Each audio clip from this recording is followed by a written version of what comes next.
Good morning बच्चे। आज हम लोग मैट्रिक्स में रैंक के बारे में, जैसा कि हमारा BNMU, Patna science college, DU university दोनों में रैंक ऑफ मैट्रिक्स से भी एक क्वेश्चन दिया जाता है।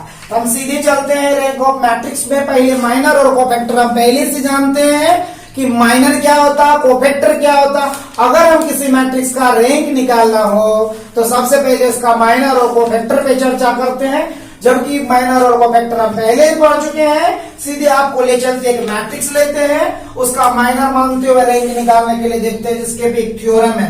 मान लो let A be any matrix, मान लीजिए कोई मैट्रिक्स है जिस मैट्रिक्स का वैल्यू है A11, A12, A13, 3 ऑर्डर का जैसे मैट्रिक्स में रैंक निकालने में बच्चा अटकता। A21, A22, A23 और तीसरा बोलो क्या होगा, A31, A32, A33। ये हमारा क्या है, मैट्रिक्स में। मैट्रिक्स का हम पहले माइनर निकालेंगे, फिर कोफैक्टर निकालते हैं। तो डायरेक्ट हम जान लेते हैं कि माइनर में आपको बिल्कुल पता होगा, अगर A11 माइनर का कोफैक्टर निकालना हो तो क्या लिखते हैं, cofactor of A11 equal to A11 का जो कोफैक्टर है, A11 इक्वल टू A11 का कोफैक्टर की माइनर माइनर निकालते हैं, फिर उसको गुणा कर देते हैं तो कोफैक्टर के फॉर्म में आ जाता है, एक अंक के फॉर्म में 1/2।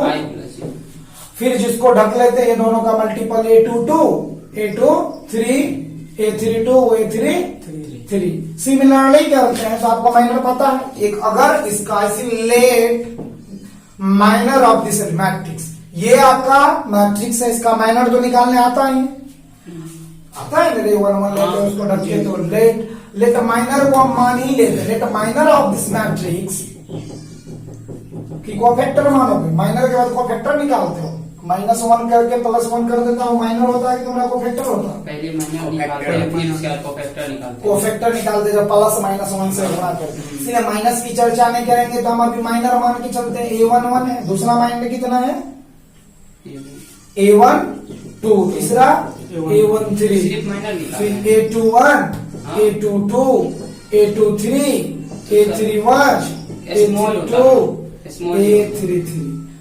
अगर इसको कोफैक्टर के फॉर्म में मानना है तो मान लो, फिर भी दिक्कत है कि माइनर से ही पहले मैट्रिक्स का डिटर्मिनेंट रैंक निकाला। सबसे पहले मान लो माइनर इस फॉर्म में, इसका कोफैक्टर ये होगा। यहाँ तक कोई दिक्कत है? इसमें माइनर के मैट्रिक्स में रैंक जो होता है, रैंक का पहले तो डिफाइन जानना चाहिए। हम ये मैट्रिक्स है, मैट्रिक्स का माइनर होगा, उसका कोफैक्टर के फॉर्म में निकाले तो रैंक ऑफ मैट्रिक्स किसे कहते हैं? कोई मैट्रिक्स का रैंक जो होता है दो कंडीशन में एग्जिस्ट करता। सबसे पहले इसका डिफाइन जान लो, रैंक ऑफ मैट्रिक्स क्या होता है। रैंक ऑफ मैट्रिक्स, अगर लेट मान लेते आर कोई रैंक, आर किस उसका क्या है, रैंक है। Let R be set, R को क्या कर दिए, R be set the rank of a matrix, rank of a matrix. मान लिए हैं कि लेट आर क्या है, रैंक है। Let R be set the rank of, set the rank of किसका, matrix, rank of matrix. R को क्या मान लिए हैं, रैंक है मैट्रिक्स का।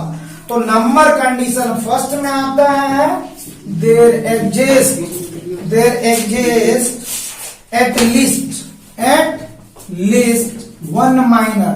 इसमें कम से कम कितना माइनर एग्जिस्ट करेगा, of a order R order का कितना माइनर एग्जिस्ट करेगा, there exist at least one minor of a order R. Minor समझते हो? अब इसलिए एक बार माइनर का चर्चा कर दी। फिर दूसरा कहता है, इच माइनर, प्रत्येक माइनर को R+1 माइनर से हम रिड्यूस कर देंगे, वैनिश कर देंगे। तुम्हारा पहला there exist at least one minor of a order, एक माइनर निकालेंगे जी किस ऑर्डर का होना चाहिए, आर ऑर्डर का। दूसरा को क्या करेंगे, द ऑर्डर ऑफ, किसका ऑर्डर, द माइनर का जो ऑर्डर है, the order of minor vanished by, किससे वैनिश्ड करते हो, R+1। यानी minor rank of a matrix का डिफाइन ही होता है, there exist at least one minor of a order, कम से कम कितना माइनर एग्जिस्ट करना चाहिए, एक ऑर्डर, एक माइनर, कितने ऑर्डर का, आर ऑर्डर का। जितना ऑर्डर का रैंक है उतना ही ऑर्डर का होना चाहिए। The order of minor vanish, और उसके ऑर्डर को किससे, R+1 में से वैनिश करेंगे। उसको किससे वैनिश करेंगे, R+1 में से वैनिश करेंगे। आपको एक एग्जांपल के द्वारा हम बताएंगे जैसे कि ऑर्डर कितना होता है,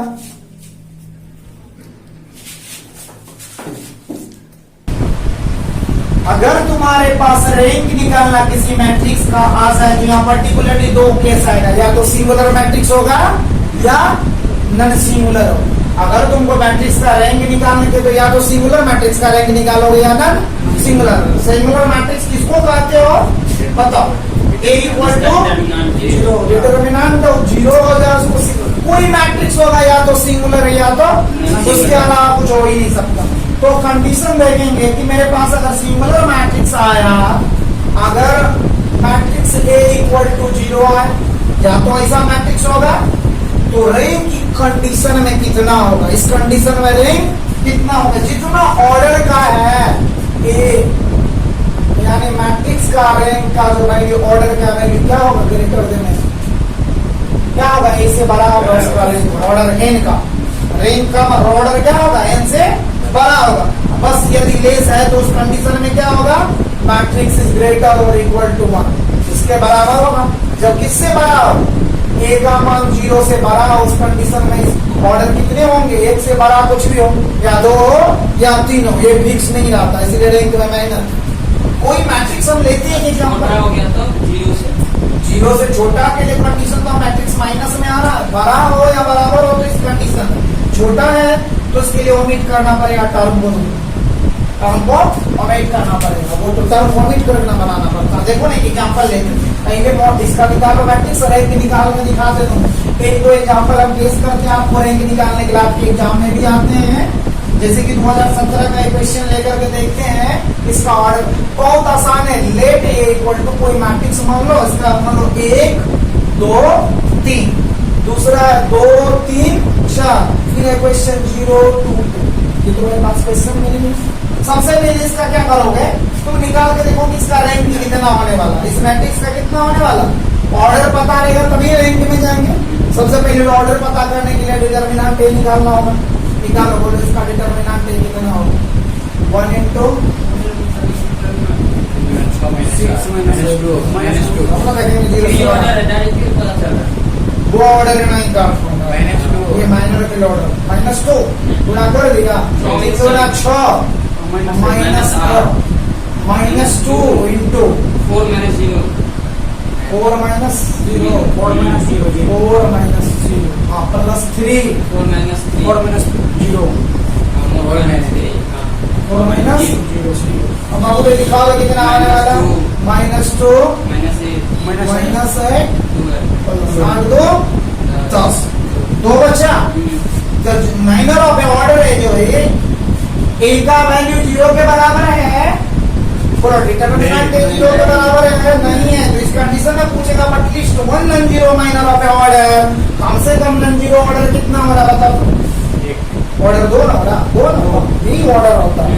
तो ऑर्डर कितना हो रहा, नॉन जीरो ऑर्डर कितना कहा होगा, नॉन जीरो मतलब 0 के अलावा ऑर्डर कितना हो रहा तुम्हारा 2, इसको तुम लिख सकते हो रो इंटू A बराबर 2। ऑर्डर निकालना सीख लिया, ऑर्डर कैसे निकालेंगे बोलो, किसी मैट्रिक्स का अगर ऑर्डर दूसरे भी तरीका। अब तब इसके बाद इसका क्या निकालेंगे, रैंक निकालेंगे, क्या निकालेंगे, ऑर्डर निकालने के बाद रैंक निकालेंगे। अगर कोई दूसरा भी मैट्रिक्स होता तो पहले मैट्रिक्स का हम देख रहे हैं नॉन जीरो ऑर्डर 2 का, कितना ऑर्डर का मैट्रिक्स बनेगा 2 ऑर्डर, कितने ऑर्डर का मैट्रिक्स बनेगा, ऑर्डर इसका 2 होगा। ऑर्डर निकालना सीख गया। अब देखो रैंक कैसे निकालना, सपोज करो कुछ मैट्रिक्स एक स्क्वायर मैट्रिक्स लेते हैं जिसका रैंक निकाल के तुमको दिखाते हैं, इसका रैंक भी कितना होगा। मान लो लेट एक स्क्वायर मैट्रिक्स है, इसका मान लेते हो 1 -1 1 1 माइनस, ठीक है, 1 -1 2 3 3 1 0। इसको क्या मानते हैं बोलो, ऑर्डर मैट्रिक्स कैसे निकाले हैं, मान लो इसको ओमिटिंग करके निकाल, यानी किसी मैट्रिक्स जो तुमको ओमिट बना हटा, किसको हटा करके, लास्ट कॉलम को हटा के मान लो तुम्हारा मैट्रिक्स ये आया, जैसे कि हम हटाएंगे बाद में, मान लीजिए कि लास्ट कॉलम को ओमिट करके तुम्हारा मैट्रिक्स कितना होगा, ओमिट ऑफ लास्ट कॉलम को ओमिट करके तुम्हारा मैट्रिक्स कितना आया, कितना, ये माने हुए मैट्रिक्स है, उसे निकाल के नहीं जाए, कोई मैट्रिक्स माने जिसका लास्ट कॉलम को ओमिट किया तो हमारे पास कितना है, इतना है। तो बोलो डिटरमिनेंट का वैल्यू कितना होगा, 1 1 इतना। डिटरमिनेंट का वैल्यू कितना होगा, 0 के बराबर होगा। हाँ तो पट्टी लगा के निकल पता चल जाएगा। 2 में से 1 या 1 बचेगा, जो करेंगे फर्स्ट में से सेकंड लाइन 0 हो जाएगा तो 0 हो जाएगा। या निकाल के देखोगे तो हमें देखो 1 करोगे तो क्या होगा, 0 minus 2 0 माइनस 1 का करो क्या होगा, 1 का करो minus 6 -6 फिर करो और कुछ घटेगा नहीं, 4 आ जाएगा। 4 आ जाएगा यहाँ पे लास्ट में लगा पूरा सब चीज करके और माइनस 2 होगा, पूरा सब कुछ करके minus 4 आएगा। हाँ यहाँ -4 होगा। तो बोलो ना जो होगा यहाँ वाला मोती वाला क्या बोलो 6 4 2 मैट्रिक्स 0 होता। अगर ये मैट्रिक्स है तो कंसीडर तुमको क्या करना, ओमिटिंग करना है 3 और 2 रो को।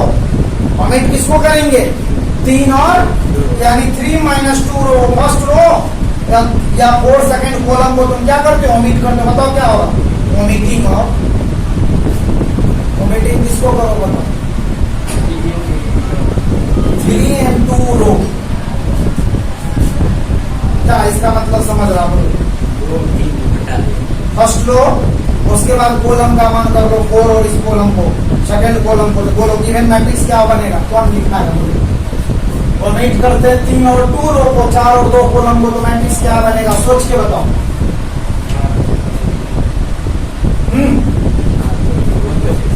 ये बनेगा तो कैसे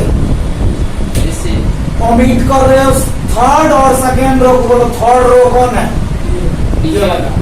सेकंड रो कौन है, third and second row, third and लेकिन कॉलम की बात चल रहा, 4 एंड सेकंड कॉलम। 4 कॉलम कौन है, 4 सेकंड कॉलम में है, कॉलम में थोड़ा समझता है। इस मैट्रिक्स में कितने कॉलम है, बोलो 3 ऑर्डर का है, 9 ऑर्डर तक का कॉलम निकाला जा सकता है। 4 और सेकंड कॉलम क्या होगा, बोलो छाट के मैट्रिक्स ओमिट करके तुम्हारा मैट्रिक्स कितना बनेगा, बोलो 4 और 2 हटेगा, 2 बचेगा, एगो -1 बचेगा, एगो 0 बचेगा, एगो 1 बचेगा। कराते हो ओमिट कैसे किया जाता है, दुक्का मुझे लग रहा है क्लास में बोला सीख लेता, सिस्ता हो ये वाला क्यों बोला, एक बराबर कितना हुआ, क्या 0 के बराबर है, बोलो इसका कितना ऑर्डर निकल गया, 2। ऑर्डर ऑर्डर डिटरमिनेंट का कितना ऑर्डर का, 2 ऑर्डर का। समझ लो ऑर्डर ही निकाल सीखे हो तो रेंज निकालना सीखे। तुम्हारा एक थ्योरम में ये थ्योरम प्रूफ करने नहीं आता है, ये तुमको मैथमेटिकली जानना है कि कोई मैट्रिक्स अगर है मैथमेटिकली है the rank of the transpose of matrix, जो रैंक है किसका, ट्रांसपोज ऑफ मैट्रिक्स का रैंक वही होगा जो तुम्हारा ओरिजिनल मैट्रिक्स का। ये तुम्हारा थ्योरम होता है। रैंक जो है किसी मैट्रिक्स का कितना होगा, रैंक मैट्रिक्स का उतना ही होगा जो ट्रांसपोज करने के बाद किसी मैट्रिक्स का रैंक होगा उतना ही होगा जो पहले ओरिजिनल मैट्रिक्स है उसका। मान लो कोई मैट्रिक्स तुम्हारे पास ये दिया हुआ 1 1 1 2 3 ऑर्डर का, उस मैट्रिक्स का रैंक वही होगा जो उसको ट्रांसपोज करोगे फिर रैंक निकालोगे। यानी कि मैट्रिक्स और ट्रांसपोज करने के बाद रैंक में कोई परिवर्तन नहीं था। तब तुम ऐसा कभी नहीं सोचोगे कि मैट्रिक्स को अब ट्रांसपोज कर रहा था इसका रैंक चेंज हो जाए। तो तुम इसको याद रखना, the rank of, the rank theorem में ये तुम्हारा याद रख लेना क्या होता है, लिखोगे तो लिख भी लो, the rank of the transpose of the matrix, the rank of the transpose of the matrix. Rank जो है किसका, ट्रांसपोज ऑफ द मैट्रिक्स का सेम होता कितना, is the same of the original of a matrix. किसके बराबर होगा, original of the matrix का, same of the original of a matrix. Question समझ में आ गया क्या कर रहा थ्योरम तुम्हें, थ्योरम समझ में आया। कहता है रैंक जो होगा ट्रांसपोज ऑफ ए मैट्रिक्स का उतना ही होगा जितना कि ओरिजिनल मैट्रिक्स का। कभी तुमको फंसाने के लिए ऐसे क्वेश्चन देगा the rank of a matrix is equal to the original of a matrix, तब भी वही बात, या the rank of a original matrix is equal to the transpose of matrix, तब भी वही बात, आंसर सेम ही होगा। तो मान के चलोगे अभी प्रूफ में क्या कहता, मान के चलो कोई मैट्रिक्स तुम्हारे पास होना चाहिए, तब ना उसका रैंक निकालोगे। लेट ए बराबर क्या मान लोगे, आई रो और जेड कॉलम का कोई मैट्रिक्स तुम्हारे पास है जो एम और एन ऑर्डर का है, ये क्या मान लिया, कोई मैट्रिक्स मान लिया। मतलब इसका फिर ट्रांसपोज करोगे तो क्या होने वाला है, ए जे आई एन इंटू होगा। अब तुम मान लो ऑर्डर कितना है इस मैट्रिक्स का, आर ऑर्डर का है, रैंक आर है, ऑर्डर आर का मतलब rank R. Let the rank of the matrix, let the rank of the matrix, matrix का रैंक को कितना मान लिए, आर। तो अगर ट्रांसपोज करेंगे then the rank of the transpose matrix का कितना होगा, आर डेस्ट। अगर आर मान तो दूसरा कोई आर डेस्ट मान ले, फिर हम दिखाएंगे दोनों मैट्रिक्स में। अगर बताओ या तो आर का मान 0 के बराबर होगा, या तो 0 के बराबर होगा, या आर का या तो सिंगुलर मैट्रिक्स है या नॉन सिंगुलर मैट्रिक्स, यानी जो मैट्रिक्स का तुम्हारा डिटरमिनेंट का वैल्यू निकल जाएगा या किसके बराबर होगा, आर के बराबर है। यानी ये मैट्रिक्स का वैल्यू का मान निकाले, या तो 0 के बराबर होगा या तो 0 के बराबर नहीं हो। अगर 0 के बराबर होगा तो उस कंडीशन में बोलो मैट्रिक्स क्या होगा, आर डेस्ट आर के बराया बराबर होगा, आर के बराया बराबर होगा, यही कंडीशन पर रहते हैं। अगर 0 के बराबर हो तो ये होगा, अगर 0 के बराबर नहीं हो तब क्या हो, मैट्रिक्स आर या तो 0 के बराबर या तो 0 के बराबर नहीं। अगर आर 0 के बराबर है तो आर डेस्ट भी 0 के बराबर, अगर आर 0 के बराबर नहीं तो आर डेस्ट भी 0 के बराबर, यही ना रूल है। If R equal to 0, determinant R equal to 0, then इसीलिए आर डेस्ट भी क्या होगा, 0। इफ डिटर्मिनेंट आर नॉट 0, तो आर का डेस्ट भी डिटर्मिनेंट का किसके बराबर नहीं होगा, 0 के बराबर नहीं होगा। हम जानते हैं कि आर अगर डेस्ट के बराबर नहीं हो, या तो इसके बराबर होगा या तो छोटा वाला कंडीशन जाएगा, या तो आर डेस्ट किसके बराबर होगा, आर डेस्ट, इसको एक इक्वेशन मान लो। अगर ऐसा कंडीशन होगा तो आर डेस्ट क्या हो जाएगा, ऐसा में जाएगा। कंसीडर्ड इक्वेशन फर्स्ट और second by the inequality, first और सेकंड से अगर करते हैं तो या तो बड़ा या बराबर छोटा है कंडीशन में जो इस तरफ होता है, एक में बड़ा, जैसे 3 बड़ा है 4 से, एक कंडीशन में कहता है 3 छोटा है 4, ना तो बड़ा वाला ना छोटा वाला, जो दोनों के इक्वल है ये तो लेंगे, 3 बराबर 3 ले सकते हैं, यानी आर बराबर आर डेस्ट। आर किसके बराबर हो जाएगा, आर डेस्ट के, चूंकि एक इक्वलिटी का साइन तो पालन कर रहा, कहने का मतलब रफ में तुम जान लो are dash equal to are, एक बार are dash equal to are, तो एलएचएस बराबर तो आरएचएस बराबर, तो इस कंडीशन में तुम क्या कह सकते हो, R dash equal to R. Equality of this matrix होगा, ये थ्योरम को प्रूफ हुआ। इसके बाद हम रैंक निकालने के लिए बारी बारी से दिखा। अब अगर तुमको के find the rank of the matrix, ध्यान से देखो, कह रहा कि find the rank of the matrix, इस मैट्रिक्स का क्या निकालना है, रैंक निकालना है। तो आप ध्यान से पहले क्या टपकाओगे, क्वेश्चन। सबसे पहले क्या टपकाओगे, क्वेश्चन भी दिया है जो हम क्वेश्चन दे रहे हैं, इसका रैंक पूछा जाता है। वैसे मोटा मोटी जान लो, एग्जाम में जो भी क्वेश्चन आए या तो रैंक 2 होगा या 3 होगा, अंदाजो शॉर्ट लगा, 1 -1 ठीक, 2 -3 4 3 -2 3 है ना। अगर पूछे कि इसका रैंक निकालो तो सबसे पहले हम क्या कहते हैं, डिटर्मिनेंट निकालो मैट्रिक्स का। बोलो डिटर्मिनेंट कितना होगा, टाटा माइनस ठीक है। बोलो दूसरा लाने का क्या होगा, -1 2 -12 कितना होगा, 6 -12 ठीक है। तीसरा बोलो -4 + 9 कितना, -4 + 9 ठीक। अब जोड़ घटा के बता दो भगवत तो कितना होने वाला है, 9 में से 8 गया, -1 +6 -6 -5 बोलो कितना हो गया, जीरो हो गया। जीरो हो गया। इस कंडीशन में गए थे अगर मैट्रिक्स तुम्हारा जीरो होगा, इससे पहले भी निकाले थे जीरो हो गया था। तो सबसे पहले करो, अदरवाइज इस मैट्रिक्स को हम बता सके कि क्या कर सकते हो, रो को किसमें चेंज कर दो। अगर इस मैट्रिक्स को अदरवाइज तुम क्या लिख सकते हो, एडिंग द फर्स्ट टू रो, अगर फर्स्ट टू रो को जोड़ दो। हम अभी तुरंत बताए थे the rank of the transpose of a matrix is the same of the original matrix. कुछ कर दो तो मैट्रिक्स का रैंक नहीं चेंज होगा, जो तुम्हारा ओरिजिनल मैट्रिक्स का रैंक है उतना ही होगा। तो इसको एक बार करो, क्या एडिंग कर दो, अप्लाई कर दो। अप्लाइंग कौन को कौन जोड़ेगा, अप्लाइंग करता है R1 R2 R3 को जोड़। Adding the first two row, adding first two row. अब इन मतलब सेंटेंस का मतलब समझता है, फर्स्ट टू रो, बढ़िया जोड़ो, फर्स्ट टू रो ऊपर से दो। हाँ, तो बोलो क्या बनेगा, मैट्रिक्स बनाओ क्या बनेगा। एडिंग फर्स्ट टू रो 3 -2 पहला लाइन वही रहेगा। इस सेंटेंस का मतलब वो applying adding the first two row का मतलब इंटरमीडिएट की भाषा नहीं, ऑनर्स का भाषा। फर्स्ट लाइन जस का तो सुधरेगा, सेकंड में फर्स्ट को जोड़ो, 2 1 3 बोलो -2 ठीक है, सही से लिखा 3।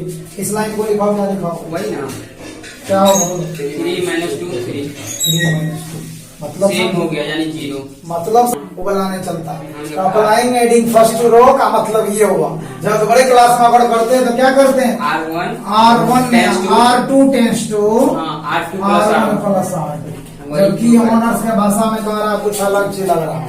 सर जी अब बताओ, इसका भी तो कुछ 2 रो आइडेंटिकल लग रहा, इसका भी ऑर्डर कितना हो, मैट्रिक्स कितना हो रहा।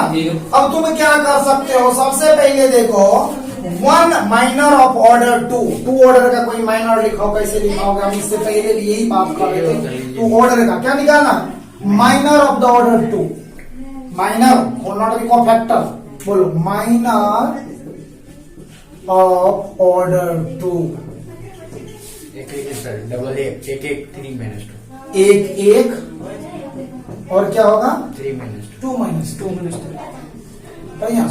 माइनर ऑफ ऑर्डर 2 ऑर्डर का माइनर लिखाने की बात कर रहा, तो क्या क्या लिखाओगे, 2 ऑर्डर का माइनर मतलब इधर से इसको रिप्लेस कर दिए, इधर से इसको, तो 2 ऑर्डर का माइनर, 2 ऑर्डर का केवल तुमको लिखना है इसमें। हाँ, तो बोलो माइनर जो 2 हम ऑर्डर, इधर से किधरों से ले सकते हैं 2 ऑर्डर का माइनर, 2 ऑर्डर का फर्स्ट थर्ड से लेना है, जो 2 ऑर्डर इक्वल से भी ले सकते हैं, इक्वल से भी ले सकते थे। समझ। अब करो क्रॉस मल्टीप्लाई करो तो 3 का -3 -2 -2 कितना होगा, -5 डज नॉट इक्वल टू 0। बोलो किसके बराबर है, -5 में। उस बार में 0 आ रहा था, हम अगर इसमें माइनर को ऑर्डर 2 ऑर्डर कर लिए तो ये कितना निकला, 0 और -5 -5, जो 0 से बराबर नहीं है। नहीं, बोलो इसका रैंक पूछेगा तो कितना होगा, -5 0 से बड़ा है, ऑर्डर का वैल्यू निकालना है तो इस रैंक का